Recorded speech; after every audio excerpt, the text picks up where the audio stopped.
قرآن کریم کے نام پڑھے تھے اور قرآن کریم کے کتنے نام تھے؟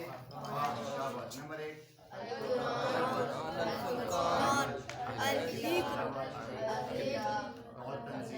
شاباش. اللہ آپ کے علم میں برکت دے. بہت زبردست. قرآن کی ہم نے اصطلاحی تعریف پڑھی تھی کہ اللہ سبحانہ و تعالیٰ کا وہ کلام جو خاتم نبی صلی اللہ علیہ وسلم پر نازل ہوا اور صحیفوں پہ لکھا گیا اور بغیر زبردست. اللہ تعالیٰ آپ کو مزید ترقیاں دے. میں نے عرض کیا تھا کہ علم حاصل کرنے کے 3 ذرائع ہیں. حواس خمسہ حواس خمسہ یعنی انسان کے 5 حواس. کون کون سی طاقتیں؟ دیکھنے کی طاقت، سننے کی طاقت، سوچنے کی طاقت، چکھنے کی طاقت، سننے کی طاقت اور پکڑنے کی طاقت. یہ 5 وہ حواس خمسہ تھے. اس کے ذریعے انسان دنیا میں علم حاصل کرتا ہے. وہ آپ کو تفصیل ساری پتہ ہے. اس کے علاوہ جہاں حواس خمسہ ختم ہوتے ہیں وہاں سے کیا چیز شروع ہوتی ہے؟ عقل سلیم. اور عقل کی اس وقت تک بات مانیں گے جب تک دین کی حدود کے اندر وہ رہے گی. جہاں عقل بھی ختم ہو جاتی ہے وہاں سے کیا شروع ہوتا ہے جی؟ اچھا وحی. وحی میں 2 باتیں میں نے عرض کی تھی. ایک تھا وحی اور ایک ایحاء. وحی خاص ہے انبیاء کے ساتھ اور جو ایحاء ہوتا ہے وہ نبی اور غیر نبی کو ہو سکتا ہے. جس طرح شہد کی مکھی کو اللہ نے وحی کا ذکر کیا ہے. موسیٰ علیہ السلام کی والدہ کی طرف وحی کا ذکر آیا ہے. خواجہ خضر کی طرف آتا ہے تو ان سے وہ ان کا نبی ہونا ثابت نہیں ہوتا بلکہ وہ ایحاء ہے. شاباش. پھر ہم نے عرض کیا تھا کہ نبی کریم صلی اللہ علیہ وسلم پہ جو وحی نازل ہوتی تھی اس کے چند طریقے تھے. شاباش. پہلا تھا سلسلۃ الجس. شاباش. کون سا؟ جس طرح گھنٹی کی آواز. شاباش. دوسری تھی اس کے اندر تمثیل الملک. فرشتہ کسی انسانی صورت میں آتا تھا. اور ایک وہ خوش نصیب صحابی ہیں جن کی صورت میں آتا تھا حضرت. شاباش. کیوں؟ کیونکہ وہ بہت زیادہ خوبصورت تھے اور فرشتہ خوبصورت صحابی کی صورت میں آتے تھے. تیسری تھی فرشتے کا. شاباش. چوتھی تھی نبی پاک صلی اللہ علیہ وسلم کا سچے خواب رؤیا صالحہ. 5ویں تھی کلام الہ. جیسے اللہ نے ایک پیغمبر سے کلام کیا تھا جنہیں کہتے ہیں حضرت موسیٰ علیہ السلام. 6ٹھی اور آخری صورت تھی نفس فی الروح کہ اللہ تعالیٰ نبی علیہ السلام کے دل میں جبرائیل کے ذریعے کوئی بات ڈال دیتے تھے. اس کے بعد 3 چیزیں ہم نے پڑھی تھی وحی، کشف اور الہام. یہ بھی دیکھنے میں ساری چیزیں ایک جیسی ہوتی ہیں لیکن وحی خاص ہوتی ہے انبیاء کے ساتھ. کشف اور الہام یہ نبی غیر نبی کو بھی ہو سکتا ہے. بلکہ یہ تو یہاں تک ہے کہ کشف تو جانوروں کو بھی ہو سکتا ہے. وہ اندر کا پردہ کھولنا کافروں کو بھی، ہندو بنیے کو بھی ہو سکتا ہے. جوگیوں کو بھی کشف ہو جاتا ہے. کشف کہتے ہیں کہ بند پردہ کھل جائے. یعنی آپ دیکھیں جانوروں کو پتہ چل جاتا ہے کہ عذاب آ رہا ہے. کتے کی مثال میں نے دی. کئی جانوروں کی ایسی ہے جب عذاب آنے لگتا ہے تو کتے آسمان پر منہ کر کے بولنا شروع کر دیتے ہیں. یا کئی دفعہ آپ نے دیکھا ہوگا جنازے کا جا رہا ہوتا ہے پرندے آ رہے ہوتے ہیں کبھی جانور بھاگ رہے ہوتے ہیں تو انہیں اللہ دکھا رہے ہوتے ہیں کہ یہ رحمت ہے یا وہ دوسری اللہ کی طرف سے عذاب آ رہا ہے. تو کشف اور الہام. الہام کہتے ہیں دل کے اندر اچھے خیال کا آنا. اچھا خیال دل میں آئے گا تو یہ الہام ہے اللہ کی طرف سے اور برا خیال آئے گا تو پھر یہ کیا ہے جی؟ شیطان کی طرف سے ہے. قرآن کریم کے نزول کے 2 طریقے بتائے تھے. ایک کو کہتے تھے انزال یعنی اکٹھا قرآن اللہ کے. یعنی بعد نے لکھا ہے کہ 3 طرح سے قرآن کا انزال ہوا ہے کہ اللہ کے لب مبارک سے اللہ نے پورا کلام اکٹھا لوح محفوظ پہ پیش کیا. بعض نے یہ بھی لکھا ہے لیکن ہم نے 2 طریقے پڑھے تھے کہ لوح محفوظ سے اکٹھا قرآن کہاں پہ آیا؟ بیت العزت پہلے آسمان پہ. اور دوسرا کیا تھا کہ تھوڑا تھوڑا کر کے نبی کریم صلی اللہ علیہ وسلم پہ نازل کیا گیا. اس کے بعد کی بات یہ تھی سب سے پہلے میری طرف سارے دیکھیں سب سے عبدالرحمن بیٹا سب سے پہلے کون سی وحی نازل ہوئی؟ سورہ علق کی ابتدائی 5 آیات. بعض میں آتا ہے کہ سورہ مدثر کی 5 آیات نازل ہوئی. بعد میں آتا ہے سورہ فاتحہ نازل ہوئی. اس کی ہم نے تطبیق کیسے کی تھی؟ سب سے پہلے 3 سال وحی رکنے کے بعد پھر سورہ مدثر اور سب سے پہلے مکمل سورت کون سی نازل ہوئی؟ سورہ فاتحہ. اچھا اس کے بعد ہم نے پڑھا تھا مکی اور مدنی صورتوں کا کنسیپٹ کہ مکی اور مدنی صورتیں 114 صورتوں میں سے بعض مکی ہیں بعض مدنی. اس میں ایک رائے یہ تھی کہ جو مکہ میں نازل ہوئی وہ ہاں شاباش، جو ہجرت سے پہلے نازل ہوئی وہ مکی، جو ہجرت کے بعد نازل ہوئی وہ مدنی۔ بعض یہ بھی بیان کیا ہے کہ جن کے اندر لفظ کلہ آئے وہ مکی ہے، جس کے اندر کلہ نہ آئے وہ مدنی ہے۔ جو صورت چھوٹی ہو مکی، جو صورت بڑی ہو اچھا، جس صورت میں جہاد کا ذکر ہو وہ مدنی، جس میں جہاد کا ذکر نہ ہو مکی، جس میں یا ایھا الناس کہا جائے مدنی، یا ایھا الناس کافروں انسانوں سب کو جب خطاب ہو یہ ہے مکی، اور جس میں یا ایھا الذین آمنوا ہو اس کو مدنی۔ اچھا، اب اس کے بعد میں نے عرض کیا تھا کہ اسباب نزول یا شان نزول یہ ایک ہی چیز ہوتی ہے کہ وہ آیت مبارکہ جس وجہ سے نازل کی گئی اس چیز کا، اس آیت کا وہ کیا ہوتا ہے، شان نزول ہوا کرتا ہے۔ پھر اس کے بعد ایک چیز ہم نے پڑھی تھی قرآن کے حوالے سے، قرآن میں ناسخ اور منسوخ، اس کے میں نے کہا تھا دو طرح سے قرآن میں ناسخ اور منسوخ ہوئے۔ جس حکم کے آنے سے پہلا حکم ختم کیا گیا تو آنے والے کو کہتے ہیں ناسخ، وہ فاعل ہوتا ہے، اور جو چلا گیا ہے وہ منسوخ ہوتا ہے۔ قرآن کریم میں یہ ناسخ منسوخ دو طرح سے ہوئے ہیں کہ اللہ کے احکامات آئے اور پہلا حکم ہی اللہ نے منسوخ کر دیا، حکم بھی اور اس کا تلاوت بھی منسوخ ہو گئی، بعض ایسی آیات تھی۔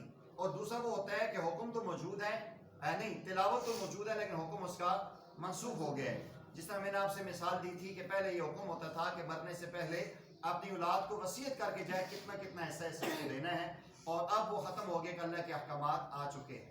اچھا، اس کے بعد آپ کو یاد ہوگا میں نے عرض کیا تھا کہ قرآن کریم کی حفاظت اللہ تعالیٰ نے کیسے کی ہے، تو قرآن کریم کی حفاظت کے 4 دور گزرے ہیں۔ سب سے پہلے نبی پاک صلی اللہ علیہ وسلم کے زمانے میں قرآن کی حفاظت کے حوالے سے کس چیز پہ اعتماد کیا جاتا تھا، انسانوں کے سینوں پہ کہ لوگ اس کو زبانی یاد کرتے تھے، لوگوں کا بڑا قوت حافظہ ہوا کرتا تھا، تو نبی علیہ السلام کے دور میں قوت حافظہ پہ، سینوں میں محفوظ کرنے پہ زیادہ اہتمام ہوا کرتا تھا۔ لیکن اس کے علاوہ نبی علیہ السلام کے بہت سارے صحابہ کرام تھے، بہت سارے نام بھی تھے، اب مجھے یاد نہیں تعداد ان کی لیکن لکھے میرے سامنے، تو وہ صحابہ کرام جو تھے وہ کیا کرتے تھے، وحی لکھا کرتے تھے، انہیں کیا کہتے ہیں، وحی، وہ 25-26 کے قریب ہیں۔ تو وہ جب نبی علیہ السلام کے بعد ان میں سے کوئی بھی ہوتا، کوئی آیت نازل ہوتی تو آپ فرماتے اس آیت کو فلاں آیت کے پیچھے لکھ دو، اس کو فلاں صورت کے آگے لکھ دو، کہ یہ اس کے مطابق لکھواتے تھے جیسے لوح محفوظ میں محفوظ تھا۔ لیکن نبی علیہ السلام کے زمانے میں اکٹھی کتاب نہیں بنی ہوئی تھی، چمڑے پہ لکھا ہوا تھا، لکڑی پہ لکھا ہوا تھا، پتھر کی سلوں پہ لکھا ہوا تھا، لیکن قرآن بہرحال مکمل تھا۔ سب سے پہلے دوسرا مرحلہ جو آیا کتابی صورت میں قرآن چھپا، وہ کس کے دور میں تھا، سیدنا ابوبکر صدیق رضی اللہ تعالیٰ عنہ کے زمانے میں۔ اسی کے قرآن کو جو مسجد نبی میں رکھا ہوا تھا مختلف چیزوں میں، سارے گھروں سے بلا کے اس کے ساتھ میچنگ کی گئی، اور جو مکمل متفق علیہ تھا اس کو لکھ دیا گیا۔ پھر اس کے بعد تیسرا دور آیا جس میں اس کے زائد روایات اور باقی چیزیں ختم کی گئی، اور صاف ستھرا لغت قریش میں مصحف تیار کیا گیا۔ وہ کس کا زمانہ تھا جی، اس لیے عثمان غنی کو کہتے ہیں جامع القرآن، اور ان کا جو قرآن تھا آج بھی ہے مصحف عثمانی، آج بھی چل رہا ہے ہمارے پاس، یہ مصحف عثمانی ہے۔ ہم جو لوگ تاج کوپنی کا پڑھتے ہیں یہ مصحف عثمانی نہیں ہے، کیونکہ اس کو عربی رسم الخط نہیں کیا، اس کی جو عربیوں کے نقطے اور لینے اور ایسا بنا ہوا تھا، ان کے ہاں جو زبر ہوتی تھی وہ یا نقطہ ہوتا تھا، وہ زبر کے اوپر ہو تو اس کے اوپر کا نقطہ ہوتا تھا، لین کے نیچے ہو تو نیچے کا نقطہ ہوتا تھا۔ لیکن اس کو صاف ستھرا کر کے بعد میں جو آج ہمیں نظر آ رہا ہے وہ کلیئر ہے۔ ہمارے رسم الخط میں جزم کی ایسے سی بنی ہوتی ہے، اور عربیوں میں کیا ہوتا ہے، گول ڈاٹ بنا ہوتا ہے، درمیان سے خالی ہوتا ہے۔ تو یہ حضرت عثمان غنی رضی اللہ عنہ کے زمانے میں تھا۔ صدیق اکبر کے زمانے میں سورتوں کی ترتیب نہیں تھی، ہر صورت کے اندر بسم اللہ کی ترتیب نہیں تھی، صرف آیات اکٹھی کی گئی تھی، عثمان غنی نے ان کا خیال رکھا۔ اس کے بعد چوتھا مرحلہ آیا سیدنا علی مرتضیٰ رضی اللہ تعالیٰ کے زمانے مبارک میں، قرآن کریم پہ کیا کیا گیا، مختلف نقطے لگائے گئے، شاباش۔ اس کے بعد اگلے مرحلے میں قرآن کریم پہ زبریں اور زیریں لگائی گئی۔ یہ زبریں اور زیریں لگوانے کا اعزاز کس شخصیت کو حاصل ہے، حجاج بن یوسف کو یہ اعزاز حاصل ہے کہ تھا بڑا ظالم لیکن کام بڑا اچھا کر گیا۔ تو یہ قرآن کریم مکمل ہوا الحمدللہ۔ پھر ہم نے آگے چل کے پڑھا تھا کہ قرآن کریم کے 4 بڑے بڑے مضامین ہیں۔ سب سے پہلے عقائد، قرآن جب بھی ہم پڑھیں گے تو سب سے زیادہ جس چیز پہ زور دیا جاتا ہے وہ علم العقائد ہے، کیونکہ عقیدہ صحیح ہوگا تو عمل ٹھیک ہوگا۔ ایک بندے کی بیس اور بنیاد ٹھیک نہیں ہے تو آگے اس کا عمل ہی خراب ہوگا۔ دوسری چیز ہے احکام، اور آپ کو یاد ہوگا بیٹا احکام کے 3 میں نے اس سے بیان کیے تھے. قرآن کے بعض وہ احکام ہیں جو صرف کس کے لیے ہیں؟ اللہ تعالیٰ کے. بعض وہ ہیں جن کا تعلق صرف انسان بندوں کے ساتھ ہے. بعض وہ ہیں جو من وجہ عبادت ہے، من وجہ معاملات ہیں، جیسے نکاح ہے، طلاق ہے، وصیت ہے، عبادت بھی ہے اور ایک دوسرے کے حقوق بھی ہیں. تیسری چیز تھی قصص، قصے. قرآن کریم نے جو قصے بیان کیے ہیں وہ کس کے ہیں؟ انبیاء علیہ السلام کے. اور کتنے انبیاء کے قصے بیان ہوئے؟ 27 انبیاء کے قصے بیان ہوئے اور 10 ان کی قوموں کا ذکر آیا ہے. ان قصوں میں اور یہ جو واقعات ہیں اس میں کیا مقصد تھا بیان کرنے کا؟ عبرت حاصل کریں. ماشاءاللہ. اب آگے آخری بات پہ قرآن کریم کے مواخذ. قرآن کی تفسیر کے 6 مواخذ ہم نے پڑھے ہیں. سب سے پہلے قرآن کی تفسیر کس سے کریں گے؟ تفسیر القرآن بالقرآن. دوسرا تفسیر القرآن بالحدیث. تیسرا تفسیر القرآن باقوال صحابہ. چوتھا تفسیر القرآن باقوال تابعین. پانچواں تفسیر القرآن بلغت العرب. اور چھٹی اور آخری ہم کریں گے تفسیر عقل سلیم سے. اور میں نے تفصیل آپ کو بتائی ہے. ایک چیز اس میں یہ ہے کہ جس کو ہم نے نہیں کرنا وہ ہے تفسیر بالرائے. اپنی رائے سے ہم نے تفسیر نہیں کرنی. اللہ کے نبی صلی اللہ علیہ وسلم نے فرمایا کہ جس بندے نے قرآن کریم میں اپنی رائے استعمال کی، بھلے اس نے صحیح بھی کی لیکن وہ کیا ہے؟ غلط ہے. اور آپ نے قرآن حدیث میں فرمایا من قال فی القرآن بغیر علم فلیتبوأ مقعدہ من النار. جس نے قرآن کریم میں اپنا کہا کہ میرا ذہن یہ کہتا ہے، اس قرآن کا یہ مطلب ہے، تو اس نے کیا کیا؟ اپنا ٹھکانہ جہنم میں. الحمدللہ ہمارا یہ گزشتہ سال سارا مکمل ہو گیا ہے. اللہ کریم ہمیں اس کو یاد کر کے آگے پھیلانے کی توفیق عطا فرمائے. یار بس ٹائم ہے انشاءاللہ 10 منٹ. آج بیٹا ہم شروع کرتے ہیں سورہ فاتحہ. ٹھیک ہے،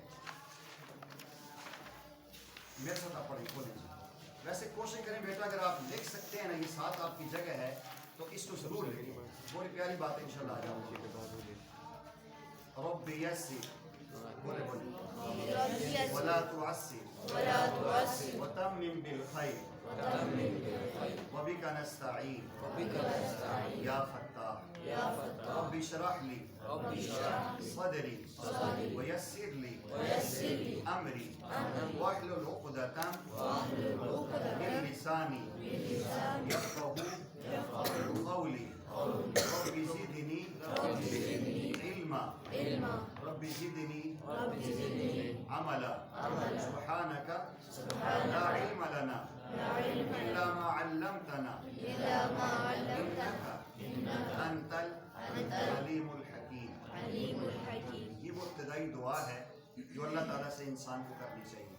سب سے پہلے لکھا ہوا ہے سورۃ الفاتحہ.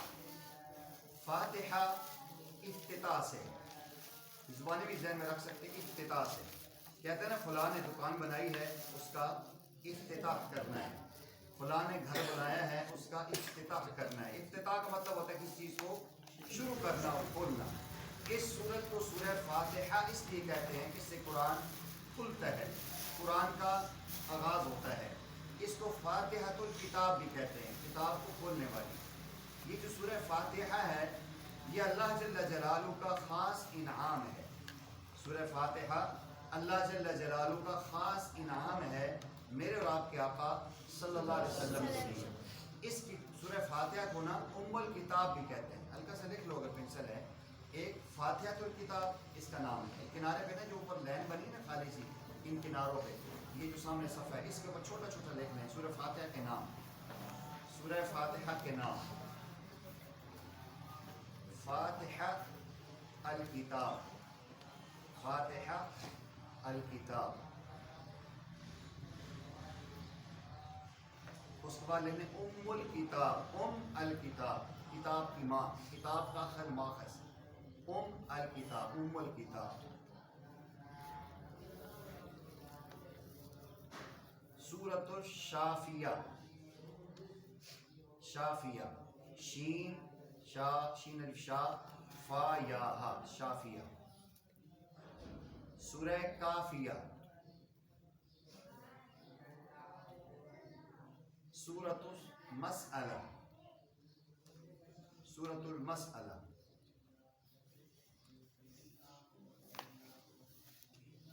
سورہ شفا بھی اس کو کہتے ہیں، شفا مسئلہ، یعنی اس میں ایک سوال کیا گیا، اپلیکیشن اللہ کو دی گئی ہے۔ میں نے عرض کیا کیا لکھا بیٹا؟ سورۃ پہلا نام سورہ فاتحہ، سورۃ الکتاب، فاتحہ ہاں فاتحۃ الکتاب ایک، آگے ام الکتاب 2، سورہ شافیہ 3، سورہ کافیہ 4، سورہ وافیہ بھی کہتے ہیں اس کو، اور سورہ شفا بھی کہتے ہیں، شفا شفانی شفا، یعنی یہ ام الکتاب سمجھو، لکھ لیے سارے، اب اس کو سمجھو۔ فاتحۃ الکتاب تب کہتے ہیں کہ اس سے کتاب اللہ کا قرآن کھلتا ہے، اسی سے ہم اسٹارٹ کرتے ہیں۔ فاتحۃ الکتاب کا مطلب کیا ہے؟ زبانی رکھ لو کہ اس سے اللہ کی کتاب کھلتی ہے، اس لیے اس کو فاتحۃ الکتاب کہتے ہیں۔ ام الکتاب، ام کا مطلب ہوتا ہے ماں، اصل ماں کو ماں تب کہتے ہیں کہ وہ مرکز ہوتی ہے اپنی اولاد کے دنیا میں آنے کا۔ تو یہ جو سورہ فاتحہ ہے پوری کتاب قرآن کی ام ہے، یعنی پورے قرآن میں اللہ نے جو مضمون بیان کیے ہیں ان کا خلاصہ اور نچوڑ اللہ نے سورہ فاتحہ میں رکھا ہے، اس کو ام الکتاب بھی کہتے ہیں۔ سورہ شافیہ کہتے ہیں کہ یہ شفاعت کرنے والی ہے، جو بندہ ہمیشہ سورہ فاتحہ پڑھتا ہے، نماز میں پڑھتا ہے، تو نماز شفاعت کرے گی، جنت میں چلا جائے گا۔ آگے سورہ کافیہ کہ یہ انسان کو دنیا آخرت میں ہر قسم کی مشکلات کے سامنے کافی ہو جاتی ہے۔ اور آگے جو ہے کسی انداز میں اسے سورہ مسئلہ بھی کہتے ہیں، اللہ تعالیٰ نے اس میں سوال کرنے کا انداز سکھایا ہے۔ آپ پڑھیں گے جب آپ کو پتہ چلے گا کہ اللہ تعالیٰ سے جب بھی سوال کرنا ہو تو کیسے سوال کریں۔ اور سورہ شفا بھی کہتے ہیں، شفا، کہ کسی قسم کی بیماری ہو، پیارے آقا نے فرمایا یقین کامل کے ساتھ 7 مرتبہ سورہ فاتحہ کسی بھی مریض پہ پڑھ کے دم کریں، اللہ تعالیٰ ہر قسم کی جسمانی اور روحانی بیماری سے اس کو نجات عطا فرمائیں گے۔ ایک واقعہ آتا ہے صحابہ کرام کا کہ صحابہ کرام کے قافلہ جا رہا تھا تو ایک جگہ گزرے تو وہاں یہودیوں کی بستی تھی، تو انہوں نے کہا یار ہم یہاں سے گزر رہے ہیں، کوئی کھانا شانا دے دو، ہم مسافر ہیں۔ ان لوگوں نے کوئی کھانا شانا نہیں دیا، کہتے چلو جاؤ آگے۔ تو اللہ کی کرنی ایسی ہوئی کہ اسی قبیلے کے سردار کو سانپ نے کاٹ دیا۔ وہ لوگ بھاگتے بھاگتے آئے کہ یار آپ چہرے سے بڑے چمکدار اور خوبصورت نظر آتے ہو، آپ کے پاس کوئی دم درود ہے اس بندے کو دم کرنے کے لیے؟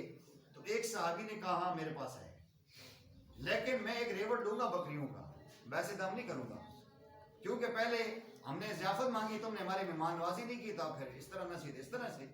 اسے کہا یار ہمارا سردار ہے، اگر تم دم کر دو یہ بندہ ٹھیک ہو گیا تو ہم پورا ریوڑ بکریوں تمہیں دے دیں گے۔ وہ گئے، انہوں نے پڑھ کے کچھ پھونکا اس کے اوپر، وہ بندے کا زہر ختم ہو گیا، بندہ ٹھیک ہو گیا۔ انہوں نے بکریاں لے لی، چلو۔ باقی صحابہ کرام نے مخالفت کی کہ دیکھو آپ کو قرآنی یا کوئی جو بھی آپ نے دم درود کیا اس کو پیسے نہیں لینے چاہیے تھے آپ کو۔ ان کا جی نہیں، میں نے صحیح کی ہے، اگر یہ ہماری مہمان نوازی نہیں کر سکتے تو ان کا یہ حال ہے کہ ان سے اوپر یہ ہونا چاہیے۔ انہوں نے کہا یہ بکری ذبح کرو، کھاتے ہیں مسافر میں، اگر پکا کے کھاتے ہیں۔ بعض صحابہ نے کھائی، بعد نہیں کھائی۔ یہ سفر چلتا رہا، جو واپس مدینہ پاک میں آئے تو صحابہ کرام نے شکایت کی کہ یا رسول اللہ صلی اللہ علیہ وسلم اس نے کچھ عمل کیا ہے اور اس کی وجہ سے ان لوگوں نے اس کو بکریاں دی ہیں اور یہ قرآن کی آیات بیچی ہیں، کوئی عمل بیچا ہے، اس کے پیسے لیے ہیں اور یہ آ رہا ہے۔ نبی پاک صلی اللہ علیہ وسلم نے پوچھا ہے کہ کیا کیا تم نے؟ کہنے لگے یا رسول اللہ میں نے سورہ فاتحہ سادہ قدم کی تھی، وہ ٹھیک ہو گیا۔ پیارے آقا نے فرمایا بکریوں میں میرا بھی حصہ کرو، مجھے بھی دو، یہ لینی چاہیے۔ تو یہاں سے علماء کہتے ہیں یہ بات ساتھیوں کو ہو سکتے ہیں بات پریشانی والی ہے کیونکہ ہمارے اوپر فٹ ہوتی ہے۔ بعض راضی کہتے ہیں کہ جو بندہ کسی کو دم کرے، کسی کے اوپر روحانی علاج کرے تو اس حدیث کی بنیاد پہ وہ ٹھیک ٹھاک پیسے لے سکتے ہیں۔ لوگ کہتے ہیں نا جی اسی اس کو ویسا یا مفت کریں، تو یہ جو دم درود ہوتا ہے یا روحانی علاج ہوتا ہے یہ عبادت تو نہیں ہوتی، یہ انسان کا روحانی علاج ہوتا ہے۔ جس طرح کوئی مفت ڈاکٹر آپ کو گولی دے نا، فری ڈسپنسری اتنی بڑی اچھی دوائیاں دیتے ہیں ہمارے ڈاکٹر عدیم میں، کوئی بندہ جاتا ہی نہیں۔ جہاں ڈاکٹر پرویز ہے نا، لنگڑا پرویز صدر میں، وہ لیتے ہیں 10,000 روپے ایک مریض کا جب پھنستا ہے اس کے پاس، وہاں لوگ جاتے ہیں 10,000 روپے کرنے۔ تو یہ ایک مائنڈ بن چکا ہے کہ اگر کوئی بندہ دم درود پہ شکرانہ یا ہدیہ لیتا ہے تو اس کے لیے کوئی حرج کی بات نہیں ہے۔ اس سے 2 باتیں ثابت ہوتی ہیں، سورہ فاتحہ بھی ایک آیت شفا ہے، اور یقین کامل سے آپ اللہ پہ دم بھروسہ کر کے دم کریں گے تو انشاءاللہ آپ کے جو ہے مریض ٹھیک ہو جائیں گے۔ اچھا پہلا لفظ ہے جی اعوذ باللہ من الشیطان الرجیم، کیا لفظ ہے جی؟ اعوذ باللہ من الشیطان الرجیم۔ اچھا اعوذ، یہ جملہ اعوذ، میں پناہ میں آتا ہوں، میں پناہ میں آتا ہوں، باللہ اللہ کی، من الشیطان الرجیم شیطان مردود سے، میں پناہ میں آتا ہوں. بعض لوگ میں پناہ مانگتا ہوں. دیکھو اس کو ایک جملے کو سمجھو, بعض لوگ اس کو سمجھتے نہیں ہیں. اسے بندہ کہہ رہا ہے یہ ترجمہ غلط ہے کہ میں پناہ مانگتا ہوں اللہ سے. اللہ سے پناہ نہیں مانگتے, اللہ کی پناہ میں آتے ہیں. دیکھو اللہ کی پناہ میں آتے ہیں. بندہ کہتا ہے میں نے شیڈ کی پناہ لی, بارش ہو رہی تھی, شیڈ کی پناہ لے کے نیچے چھپ گیا. اسی انداز میں نے اللہ کی پناہ لی. اللہ کی پناہ میں آنا, تب میں ترجمہ یہ کہہ رہا ہوں. ہمیشہ لوگ یہ پڑھتے ہیں اعوذ باللہ, میں پناہ مانگتا ہوں اللہ تعالیٰ سے شیطان مردود کی. ترجمہ یہ کریں گے اشکال پیدا نہیں ہوگا. ہم خواہ مخواہ ہر بات پہ اعتراض کرنا شروع کر دیتے ہیں. اعوذ میں پناہ مانگتا ہوں یا پناہ میں آتا, بات ایک ہی ہے. میں پناہ مانگتا ہوں یا پناہ میں آتا ہوں باللہ, ساتھ اللہ کے, ساتھ اللہ کے. یہ جو با ہے اس کا معنی ہے من الشیطان الرجیم, شیطان مردود سے. قرآن کریم میں اللہ تعالیٰ نے فرمایا وَإِذَا قَرَأْتَ الْقُرْآنَ, جب کبھی تم قرآن پڑھو فَاسْتَعِذْ بِاللَّهِ مِنَ الشَّيْطَانِ الرَّجِيمِ, تو آپ شیطان مردود سے پناہ مانگیں. یہ قرآن کا حکم ہے. جب بھی قرآن کی تلاوت ہو تو ہمیں کیا پڑھنا چاہیے جی؟ اعوذ باللہ من الشیطان الرجیم. ہمارے استاد جی فرمایا کرتے تھے کہ جس طرح کسی بڑے افیسر کے گھر آپ جائیں یا جو بڑی بڑی کوٹھیاں ہوتی ہیں, تو آپ جو ہی گھر کے قریب جاتے ہیں آگے سے آپ کو چھت سے شیڈ سے کوئی آواز آتی ہے. کبھی سنے آپ نے کوئی آواز آتی ہے کسی چیز کی؟ انہوں نے کتا رکھا ہوتا ہے رکھوالی کے لیے, آوازیں لگاتا ہے. تو جب جا کے اس کے گھر میں ہم گھنٹی دیتے ہیں, کیا مطلب ہوتا ہے کہ کتے ہٹاؤ اندر آنا ہے.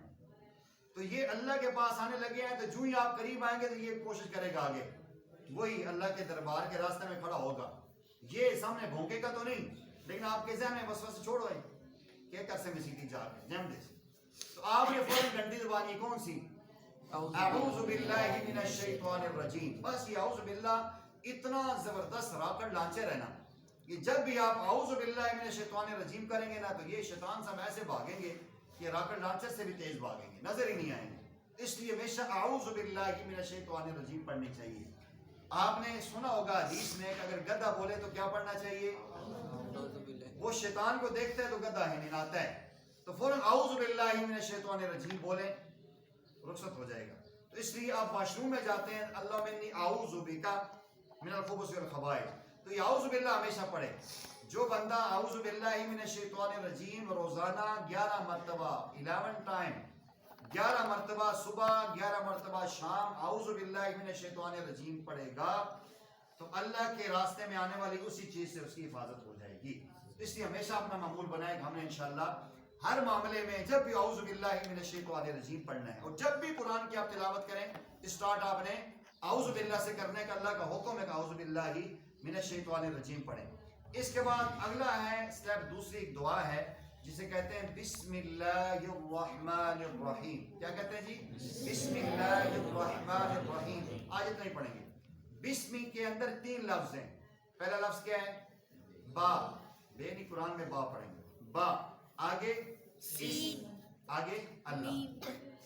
با اسم اللہ, بسم اللہ ہے نا, بسم اللہ میں 3 لفظ ہیں, با اسم اللہ. با کے 3 معنی آتے ہیں. یہ ویسے لکھنا نہیں لیکن ذہن میں رکھ لو. با کا معنی ہوتا ہے الصاق, جوڑنا. با کا معنی ہوتا ہے مصابحت, کسی کی صحبت میں آنا. با کا معنی ہوتا ہے تبرک حاصل کرنا. با کا معنی ہوتا ہے مدد حاصل کرنا. یہ تشریح میں گرامر میں لکھا ہے بسمی, میں مدد لیتا ہوں, میں تبرک حاصل کرتا ہوں. اسمی کس کا نام ہے؟ اللہ کے نام سے. اسم جو ہے نا یہ نکرہ ہے, عام ہے. آگے جب اللہ لائیں گے تو خاص ہو جائے گا. بسم اللہ, میں اللہ کے نام کی برکت حاصل کرتا ہوں, یا میں اللہ کے نام سے شروع کرتا ہوں. دیکھو بیٹا, آپ تو ماشاءاللہ تفسیر پڑھنے, آپ کے ذہن میں بات ہونی چاہیے.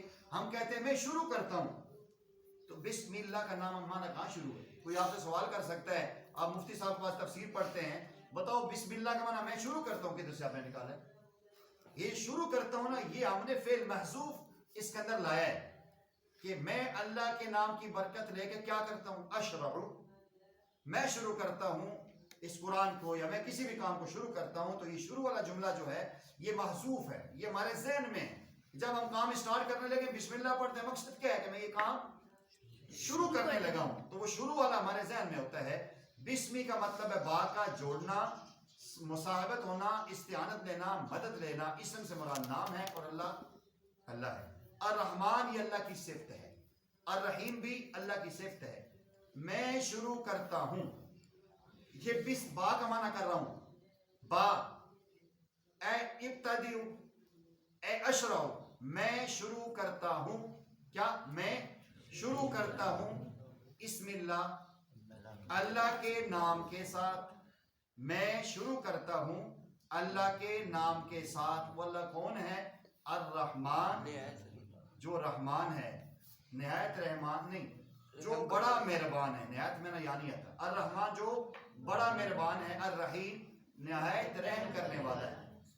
نبی علیہ السلام سے پہلے جو عثمانی کتابیں نازل ہوئی ہیں یہ بات ایڈ کر سکتے ہو, ان کو بھی اللہ کے نام سے شروع کیا جاتا تھا, لیکن ان میں بسم اللہ نہیں تھی. لفظ دیکھ لو, بسمی کا, بسمی کا, با سین میم چھوٹا کاف کش والا, بسمی کا, بسمی کا اللہم, بس با سین میم بس, آگے کشمیری کاف, وہ کش والا کاف جسے کہتے ہو, بسمی کا اللہم, بسمی کا اللہم, بسمی کا.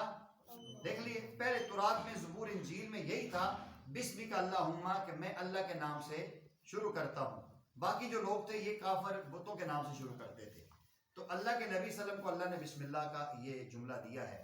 اب لکھا ہے کتابوں میں کہ آپ کوئی بھی کام کریں, جوتی پہنی ہے بسم اللہ پڑھیں, کپڑے پہننے ہیں بسم اللہ کریں, گھر کا کوئی بھی کام ہے, پانی پینا ہے بسم اللہ سے شروع کریں, کھانا کھانا ہے بسم اللہ سے, وضو کریں تو بسم اللہ والحمدللہ پڑھیں.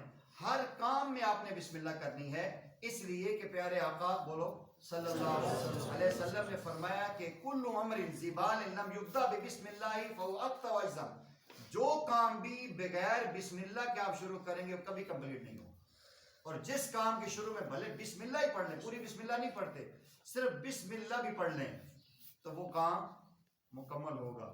بسم اللہ سے آپ کوئی بات اور بھی یاد ہوگی, وہ لوگ بسم اللہ شروع بعض لوگ وہ بھی کرتے ہیں, لیکن وہ اب اصل یہ ہے کہ کسی بھی کام سے بسم اللہ آپ پڑھیں گے تو انشاءاللہ فائدہ ہوگا. تو آپ دیکھیں پہلے ہماری بوڑھی عورتیں تھیں, آپ کی دادیاں نانیاں, کبھی آپ نے سنا ہوگا کہ بچہ گھر میں آتا تھا, ماں کیا کہتے تھے؟ بسم اللہ بسم اللہ بسم اللہ. پنجابی میں کہتے تھے کسی گاڑی پہ چڑھے تو لکھا ہوتا تھا 7 بسم اللہ. ہر کام میں ہم کیا کریں گے؟ بسم اللہ پڑھیں گے, بسم اللہ الرحمن الرحیم پڑھیں گے. انشاءاللہ پھر زندگی میں کبھی بھی ہم نامراد نہیں ہوں گے. اللہ مجھے آپ کو اس پہ عمل کی